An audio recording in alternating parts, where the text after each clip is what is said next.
Welcome back, TCS TV viewers. It's Jordan in front of the camera. Usually I'm back recording the show, but it's time for another Wooden Niccolls episode where we try to recreate a famous movie scene. And we're in this amazing space. This is the Untitled Champagne Lounge to try and recreate the jazz club murder scene from Collateral. Pretty great scene, a Michael Mann movie. And we've got Chris essaying the role of Tom Cruise in this. We've got an amazing crew here with DP Nick Thomas trying to recreate this scene. We're testing out the brand new Fuji in a more cinematic setup. This is the X-H1. We're shooting this thing in the Cinema 4K mode, 4096 by 2160. This is their first serious kick at making a great video camera as well as stills. We're going to be putting it to the test today. Should be a lot of fun. Come see what we do. All right, take one. Here we go. Hey, bartender, you're on. Action backgrounds, camera speeding. Scene one, take one, marker.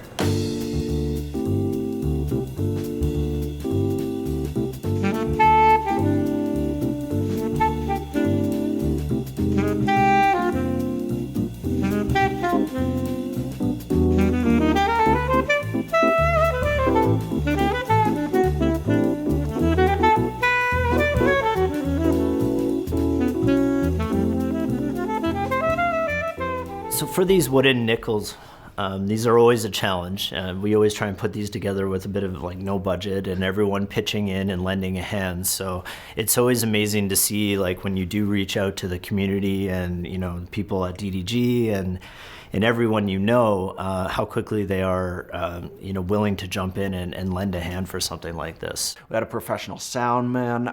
Ron from Whispering Winds Audio came in. We had an actor, Ramon is a real actor as opposed to us. Came in, did amazing work, and we got an amazing venue. That was one of the most exciting things about this is there's so much geography in that scene that I thought would be really tough to duplicate. We came back with one location that we really wanted, which was the Untitled Champagne Lounge, which we got, and it worked brilliantly for the scene. Collateral is a movie we thought made a lot of sense for doing this because it's one of the early movies shot digitally, though weirdly enough, this scene was actually shot on film. But I really loved the color separation that we see in this. We're pushing a lot of primary colors. Skin tones are very important to the scene. So I thought it would be a great test to see how the Fuji F-Log on the X-H1 could really render the scene. And that's why I was excited that Nick was on board to capture that. We decided I was going to act on the day when we got there. So that wasn't a lot of time to learn lines, which was a bit of a challenge. But more challenging than that is I'm not an elderly black man. I mean, this is a camera test, right? This isn't a Jordan acting test, so there's no pressure, right? Right? Having worked with these guys enough times now, and Ramon, I'm not worried about these guys at all. I think they're going to do a great job, and it's going to be pretty funny to watch them do it. So looking forward to it. Now, Ramon is a professional actor, so this is the first time we're working with a professional actor. So he's going to shine, and we're going to, we're going to make a Wooden Niccolls. You ain't when you're acting next to Ramon, but, he carried my ass. The challenge I found playing Tom Cruise, although there's very few lines, I'm not saying a lot of words, it's very, very quiet and very minimal dialogue. I'm fairly animated, I use my hands a lot, this is how I am on YouTube, and in this particular scene, I actually found it really challenging. I had to bring it way down a notch, and Nick was great. He was directing me and saying okay, let's try to get that energy level low. It's really a slow burn, and I think I did okay. The actors involved did a great job. I appreciate it. It was great to work with Noah as my gaffer and the great team that we had. And, he had a great octagon on one of his Felix lights, which was perfect for that scene. It just controlled the spill and everything like that. Now we need to bag this sucker because it falls on the talent. And nobody likes that. Has something like that happened to you recently? Actually, it did. Funny enough, in Vancouver, we had a massive, very fortunately soft softbox fall on the talent. Everyone screaming as if she was gonna die. And it just fell on her like a tent landing on her. It was funny. What we were looking for in terms of trying to match the scene a little bit, as well as they just had that a little bit of a very orange walls and blue and teal green kind of hallway. So just matching those two color tones was something that I was looking to do and try to match the scene there. I had a few challenges. First off, my hair is going gray, but it's not quite gray enough. So I bought a whole bunch of bottles of dry shampoo and just sprayed the hell out of my hair and asked 10 or 15 people there at the set, does this look okay? It actually looked really fake in person, but on camera it translates beautifully and actually looks very close to Tom Cruise's fairly graying hair. Fuji was good enough to get us 2 X-H1s, one which was filming the film, the other one which Levi Holwell, who's a great director I worked with a few times, he was using it to shoot all the behind-the-scenes footage.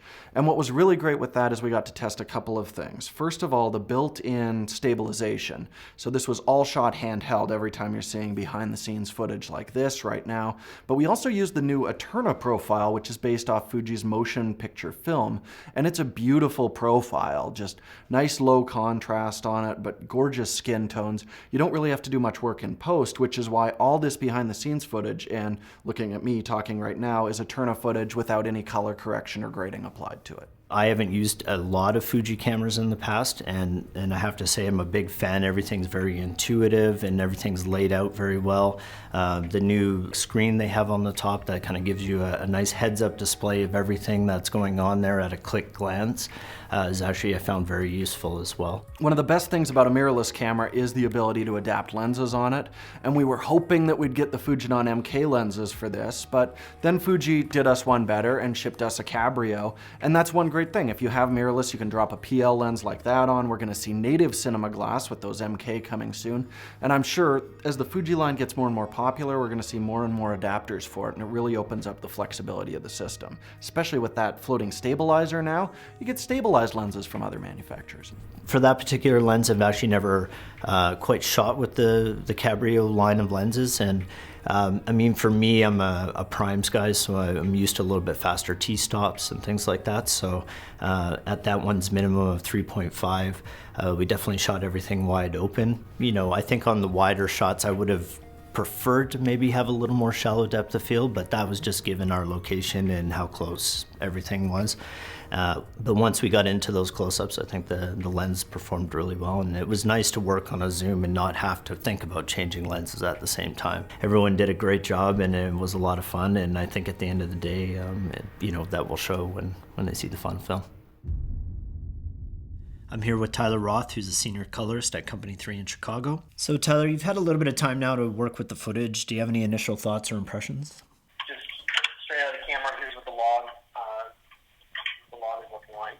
I'm going to drop back on the Eterna LUT that was provided. To my eye, it looks very clean, but I'm seeing a little bit of noise in the steel green on the right-hand side, but I like it. I think it's got a nice texture to it. One thing with the color science I did find, you know, coming from shooting Fuji stills, is I really like how the color science is translating over into the video side of things for sure. And even this LUT that we're starting with as a starting place is, I think, a pretty good base, kind of low contrast cinema curve. What do you think about like the highlight roll off and the bloominess of, say, like those lights in the background? We're not blowing anything. I'm not having to like curve anything down. It's got a very nice natural roll. This is without any additional highlight roll off that I'm doing. This is you know, the roll off of the camera. I like a lot that's going on with the skin tone here. It's a nice kind of soft accent highlight on the jazz on his forehead. That's what I would probably be correcting to do anyways. So I really like what's going on with skin tone, just right out of the gate with the minimal correction that we're doing. All right, man. Really appreciate it. Absolutely. Okay, so we're just about to watch our scene, our latest wooden nickels from the movie Collateral. Now keep in mind, this is a R-rated movie. There's some violence and profanity coming up, so keep that in mind. You have been warned. All right, let's watch the scene.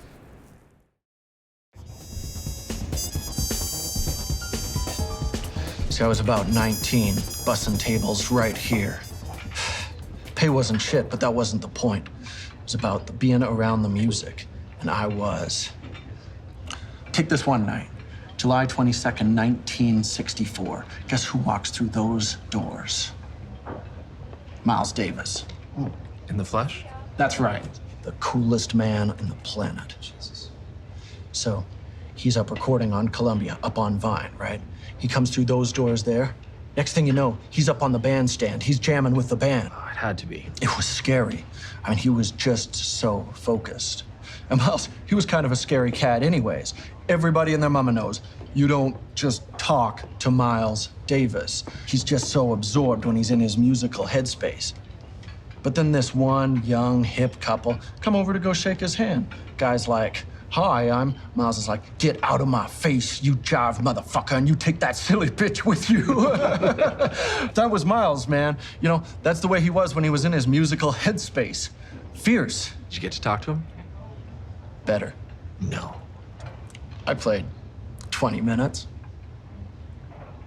How'd you do? You ain't shit playing next to Miles Davis, but... You know, he carried my ass. Did he say anything to you? One word. Cool. Cool. That's it? Yeah, it meant good, but not ready. It meant look me up when you are. Did you? No, man, I got drafted and got mixed up in all kinds of other stuff, and by the time I got back around to music, that season was over. You know, I was born in 1945, but that night, that was the night of my conception. Right here, in this room. Crowd's not here now. Jazz ain't the draw it used to be. That's a great story. Can't wait to tell the people in Culiacan, Cartagena, that story.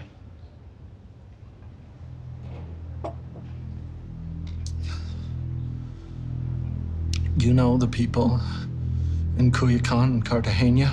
Afraid so. Man, just when I thought you were a cool guy. I am a cool guy, with the job I'm contracted to do. Come on, Vince, man. Give the guy a pass. I'm working here. Come on, no. Listen, you were the one who was talking about improvisations. You like the guy, you like how he plays, let's just all play a little jazz, huh? Improvisation. It's funny coming from you. How's this? I'll ask you one question. What question? Jazz question. You get it right, we roll. You disappear tonight. If you let me walk out of this place, I will go so far away it'll be like I was dead. But you gotta do me one thing. You tell these folks, and you tell their rep, Felix. You tell them I'm sorry. You tell them I was compelled. I didn't have any choice. Okay.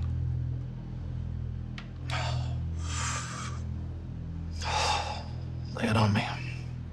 Where did Miles learn music? I know everything there is to know about Miles Davis. Let's have it. Music school! He got it in music school, right? His father was a dentist, East St. Louis. Invested in agriculture, made plenty of money. Sent his son to Juilliard Music School in New York, 1945.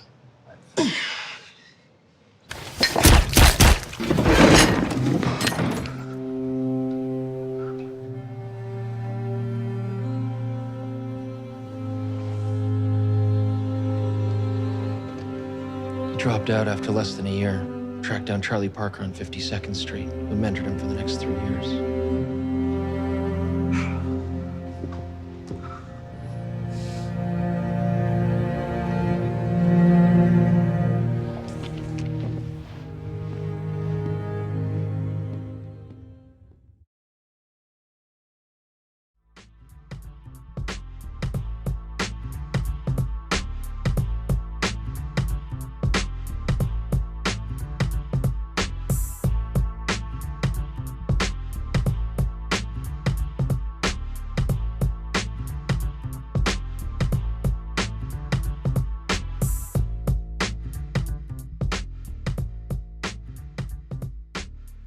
All right, I hope you enjoyed our latest Wood Niccolls, and we want to thank you for joining us at home. I mean, the fact that you're watching is why we keep making these things.